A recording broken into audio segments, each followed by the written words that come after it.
Bim les ninjas. Alors aujourd'hui, on va se faire un petit entraînement ensemble. Ok, je vais commencer par un échauffement, après 2-3 exercices. C'est un petit peu des choses que j'aime bien faire tout au long de ma journée. Donc pour me chauffer, pour muscler un petit peu son corps, pour garder de la mobilité en fait tout au long de la journée. C'est déjà une petite session en fait que je fais 1 à 2 fois par jour où je travaille les jambes. Par exemple, là, on va attaquer une série de squats, boum. Ensuite, série de pompes.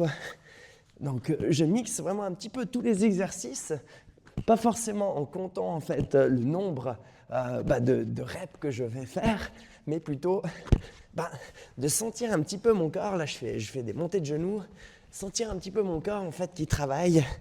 Donc là, je vais plutôt aller chercher les abdos, ok, et les épaules. Et après, hop, travailler un petit peu de mobilité sur les épaules. Hop, excellent. Donc, c'est les pas de breakdance. Super intéressant, en fait, pour travailler un peu son équilibre. Hop, le gainage en même temps que tu fais ce genre de mouvement. Hop, voilà. Après 2-3 kicks, boum. Ça permet de se chauffer un petit peu. Boum. Et ensuite, après, je peux attaquer les séries de coups de pied.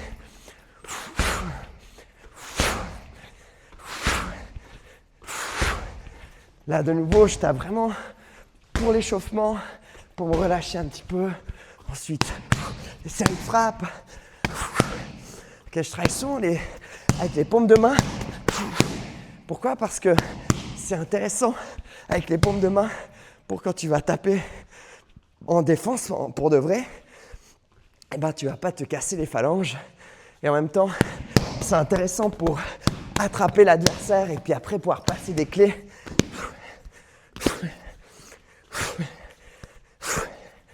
Ok, après 2-3 burpees, faire monter un petit peu ce cardio. Hop. Yes. Après, je rajoute 4 coups de genoux avec mon burpees. Hop. Donc de nouveau, c'est vraiment pour monter un petit peu son cardio. Ok. Travailler un petit peu de réactivité. Hop. Et après les petits pas chassés. Toujours intéressant de travailler ces pas chassés pour les mouvements en fait de changement de direction. Très souvent on fait des exercices en ligne, mais travailler un petit peu les exercices, que ce soit aussi le ice skating comme ça, c'est travailler des exercices qui sont sur les côtés, ce qui permet de garder un balancier au moment où on le fait et en même temps de travailler la réactivité dans le sol comme des petits pas ou tu peux travailler comme en corde à sauter, même si tu n'as pas de corde à sauter. Et après, un peu de shadowboxing. Hop. Et après, on repart sur les frappes.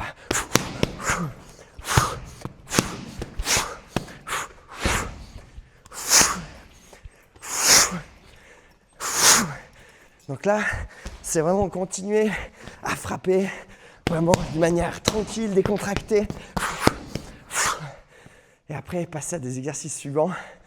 Comme là, on va continuer. Youhou! On va faire directement ici sur la planche. Donc, c'est une petite planche qu'on a placée pour travailler un peu les bras, le gainage, l'équilibre. Donc, on part vraiment avec ce genre de petit bout de bois et tu vas essayer de monter petit à petit en essayant de gainer un peu tout le corps. Hop, monter petit à petit vers le haut. Hop, et après redescendre. Ça, c'est vraiment sympa en fait pour travailler le gainage. Allez, après on va passer à l'échelle suspendue. Ça, de nouveau, c'est un exercice qui est vraiment super intéressant. Tac. Donc, ça fait comme ça, l'échelle suspendue. Voilà. On part avec une corde. Hop. Et après, on enchaîne les petits anneaux. Tac. Donc, de nouveau, ce n'est pas le but de faire un nombre particulier, mais c'est plutôt de sentir ses épaules, son grip. Enfin, c'est ça qui va être intéressant au moment où on est en combat, d'avoir vraiment de la poigne pour attraper les choses. Ensuite, les tractions. Hop. Donc, une barre de traction, simplement monter, redescendre de nouveau une petite série. Ça peut être de 3, ça peut être 5, 10. Nickel.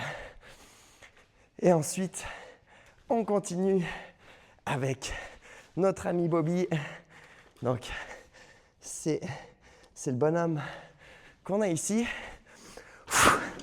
Ok, là, je te montre vraiment toute une série d'exercices que je travaille un peu tout au long de ma journée ou entre les cours. Ok, comme ça permet de garder du mouvement et de garder toujours dans l'optique que chaque fois qu'on fait des petites actions, et c'est là qu'on va pouvoir progresser. Par exemple, simplement de faire ce genre d'exercice un tout petit moment dans la journée, ça permet de relancer tout le système nerveux, tout ce qui est à l'intérieur de notre tête, dans les neurones, les connexions neuronales. Et juste de les réactiver, ça permet de pouvoir se relancer et de refaire la cartographie à l'intérieur de sa tête. Donc, je travaille gentiment dans ce bobier.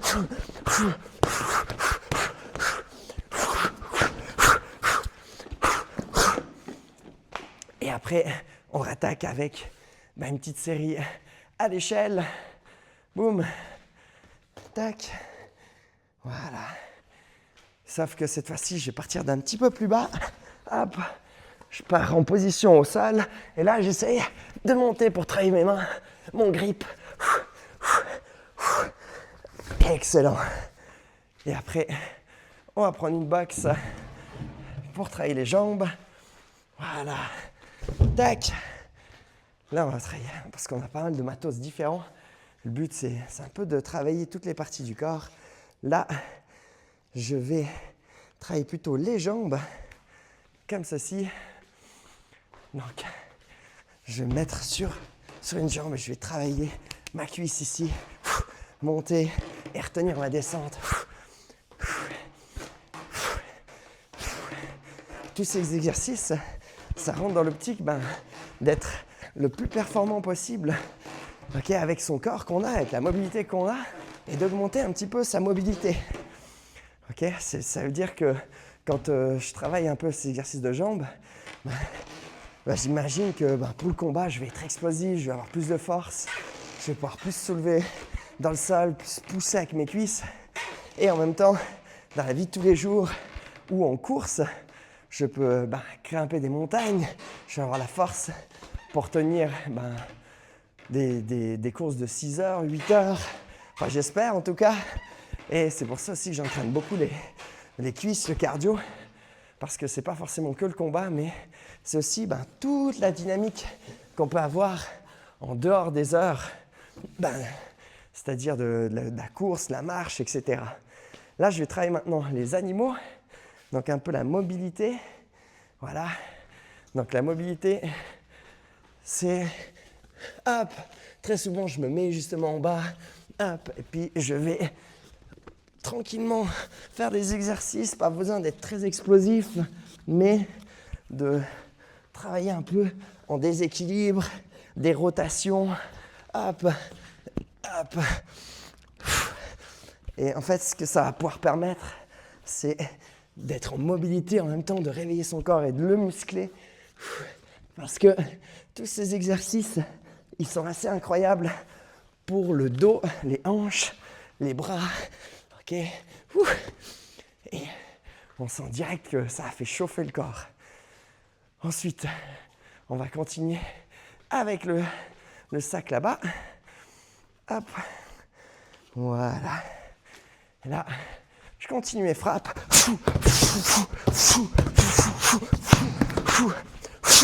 Donc là, je peux rajouter des coups de pied. Et en même temps, je vais travailler un peu mes réflexes sur le mouvement de l'infini.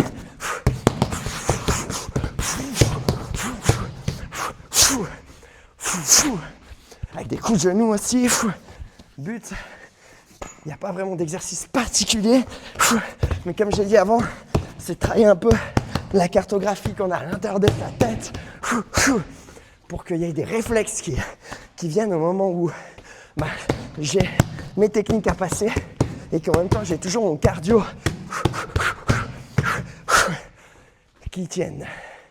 Et après je reprends des exercices physiques avec des mouvements où je vais travailler en avant, en arrière. Donc c'est sprint avant, sprint arrière. Le but c'est de travailler la réactivité un peu dans ce sol. Où je vais chercher la vitesse dans le sol et je repars. Ensuite, pompe indienne pour faire redescendre un peu le cardio. Hop.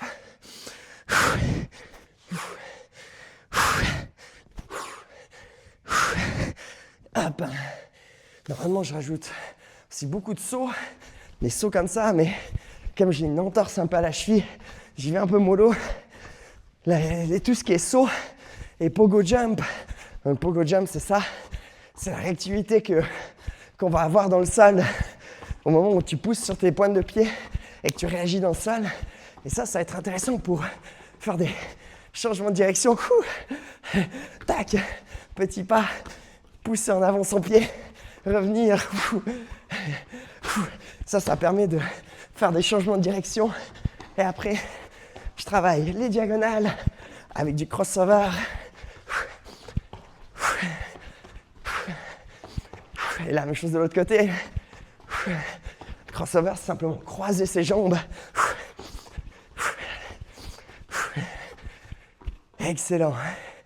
Et on repart avec un peu de maniement aussi des armes. Parce que dans ce dojo, en fait, il y a plein de choses à faire. Et là, on a par exemple le kali. C'est les bâtons. Et puis, on va aller se diriger vers l'emplacement pour les bâtons. Hop, c'est ce pneu.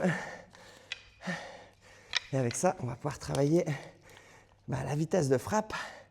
Hop, et tous les coups un petit peu qu'on a au kali. Donc là, je laisse aller simplement mes frappes sans vraiment trop réfléchir, en réactivant de nouveau toute la cartographie que j'ai à l'intérieur de la tête par rapport à ma gestuelle. Donc, c'est simplement de rafraîchir un petit peu et de temps en temps d'essayer des mouvements que je n'ai pas trop l'habitude de faire, par exemple des retournées ou ce genre de choses pour que ça se réactive un petit peu mieux. De temps en temps dans le vide. Et ce qu'il y a d'intéressant aussi, c'est quand on le fait, d'avoir quelque chose qui rebondit. Pourquoi ? Parce que quand tu rebondis, tu as une autre dynamique que si tu es dans le vide et qu'il n'y a rien qui rebondit. Tandis que sur un adversaire, ça va rebondir et tu auras un effet de levier qui va se passer, boum, boum. Et tu vas pouvoir repartir sur d'autres frappes. Alors que dans le vide, peut-être que ça aurait changé directement le mouvement. Là, je fais le même, mais on voit que ça se bloque dessus. Tandis que là, dans le vide, c'est plus fluide. Il faut bosser les deux pour qu'il y ait de la mobilité et de la fluidité en fait dans les deux gestes, pas simplement dans un seul geste. Excellent. Allez, on va continuer. On va passer au sac ici. Hop.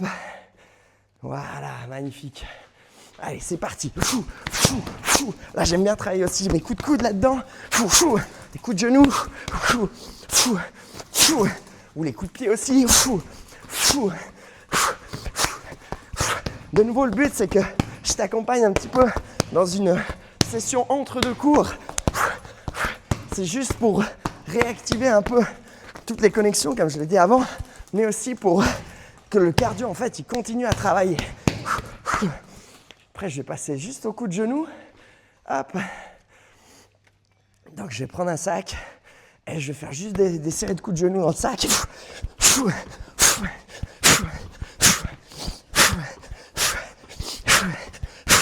Bien sûr, on laisse aller le corps. Pas besoin de faire un truc super clean, mais plutôt de ressentir avec son corps le geste. Pas se prendre la tête. Comme un échauffement, en fait.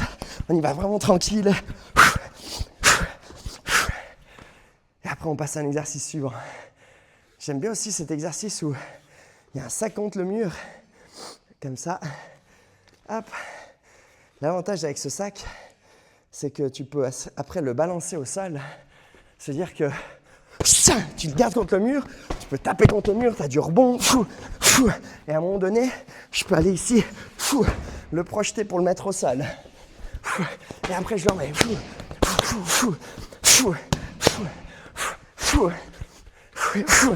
Voilà, tu vois comment je m'entraîne entre les entraînements, vraiment de manière décontractée, tranquille, hop, sans trop de pression, vraiment de manière à ce que je progresse petit à petit.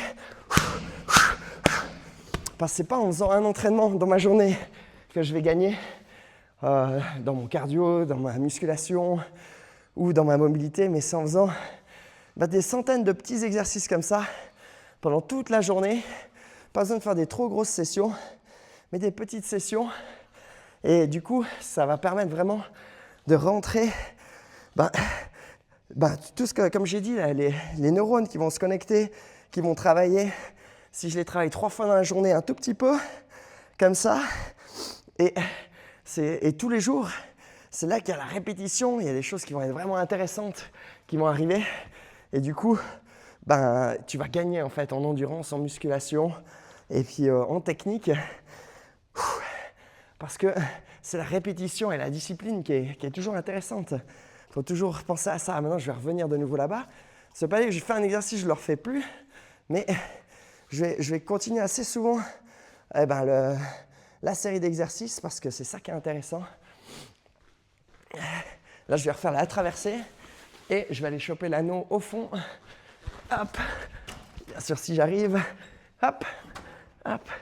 Donc, je me relâche bien, je décontracte bien les bras, j'attrape l'anneau. Hop. Et maintenant, on a une petite barre suspendue. Hop. Et puis, je vais me faire 2-3 tractions là-haut. Hop. Excellent. Yes.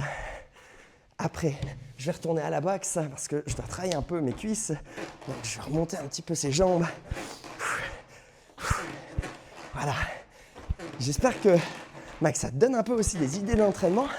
Ce n'est pas forcément une session très très grande que je vais faire et qu'on peut faire, mais plutôt de faire plein d'exercices différents qui vont travailler les abdos, le corps, l'explosivité, la vitesse, mais que tu sois un peu complet en fait dans tes exercices. Après, je vais retourner sur la position cheval, donc c'est une position où je vais juste me mettre en bas en position de squat. Et là, c'est juste pour aller chercher un peu ma hanche. Ok. Et je vais travailler des rotations pour me déséquilibrer un petit peu. Hop. Toujours, tout le temps, à tout moment que je suis en train de me faire cet entraînement, non seulement je suis en train de parler avec toi, de faire un peu, peut-être réagir un petit peu à l'intérieur de toi des exercices que tu pourrais faire pendant ta journée, mais je suis surtout en train de penser, voilà, j'ai bien débuté ma journée et aujourd'hui, je sens que ça va être vraiment bénéfique pour évoluer dans le ninjutsu parce que c'est ça un peu le but, c'est que je sois de plus en plus endurant et à mon avis, tout le monde, on peut tous devenir de plus en plus endurant. Là, après, je peux travailler aussi sur des briques. Ok, donc je me mets un peu sur des briques comme ça. Ok, et puis j'essaie de sentir que mes pointes de pied poussent dans le sol en travaillant mes gestes. Parce que le but, depuis que j'ai l'âge de 13 ans, là j'ai 39 ans, ça a toujours été d'être un ninja à 100%, d'être vraiment à fond dans ma passion. Et j'ai vraiment la chance depuis 7 ans de pouvoir faire ma passion, de vivre de ma passion en fait. Donc on est plus de 300 personnes qui viennent ici au cours toutes les semaines avec une centaine d'enfants et 200 adultes. Donc on est à Sion et à Châtel-Saint-Denis. Puis en même temps, je viens de créer une plateforme en ligne super intéressante pour si d'un coup tu n'es pas en fait dans le coin, pas en Valais ou à Fribourg, etc., mais que tu es à une autre partie du monde, qu'on puisse en fait s'entraîner ensemble et partager des expériences parce qu'il y a tout un blog sur une communauté où je mets des exercices chaque semaine, des challenges à faire. Et du coup, avec ces exercices, ce qui va se passer, c'est que on va se motiver tous ensemble à travailler, à faire du sport ensemble. Et en même temps, tu vas apprendre la technique de combat, apprendre comment frapper dans les sacs, que ce soit à main nue ou avec les gants. Donc on va travailler tout ça, on va travailler aussi les symboles avec les doigts. Donc c'est le Goshinpo par exemple, on va travailler aussi tout ce qui est de la musculation. On a plein d'épisodes de musculation pour gagner en explosivité, en vitesse, surtout de se sentir bien et d'être bien en forme. Et c'est ça qui est super intéressant. Et du coup, c'est toute une plateforme qui est en ligne pour avoir accès à tout moment. Et par exemple, ce que je suis en train de te partager là maintenant, c'est un petit peu ce que je fais en dehors des heures. Et en plus de ça, je vais descendre en courant à peu près 500 mètres de dénivelé avec 5-6 km. C'est pas énorme, mais monter et descendre après toute la série d'entraînements, ça fait toujours une petite différence. Et comme je l'ai dit avant, c'est ce qu'on fait un petit peu en plus qui fait la différence après pour le combat, qui fait que après, on a plus de cardio, on a plus de renforcement en fait pour accélérer au moment où tu es en combat et que tu dois accélérer. Pas simplement travailler juste le jeu du combat, mais travailler aussi tout le jeu de la musculation et de le prendre vraiment comme un jeu, parce que c'est là que tu évolues le plus. C'est au moment où tu travailles ta musculation comme là. Je suis vraiment en train de m'amuser, en train de vraiment de... Je force rien du tout, aucun exercice je force. C'est vraiment des choses que j'aime faire parce que je me suis conditionné à aimer à les faire. Et c'est en allant de plus en plus dans des moments physiques difficiles qu'on trouve les moments faciles. Donc, plus je vais travailler en fait musculairement ou cardio pendant mes entraînements, plus ça va être facile quand j'aurai des gros challenges. Et ça, c'est toute la structure, la terre qu'on planifie, puis qu'on essaie de mettre en place pour que tu gagnes, pour que aussi je gagne en explosivité et en endurance pendant ces challenges. Voilà, je t'ai partagé un tout petit bout de ma session. Allez, on s'entraîne et on se motive.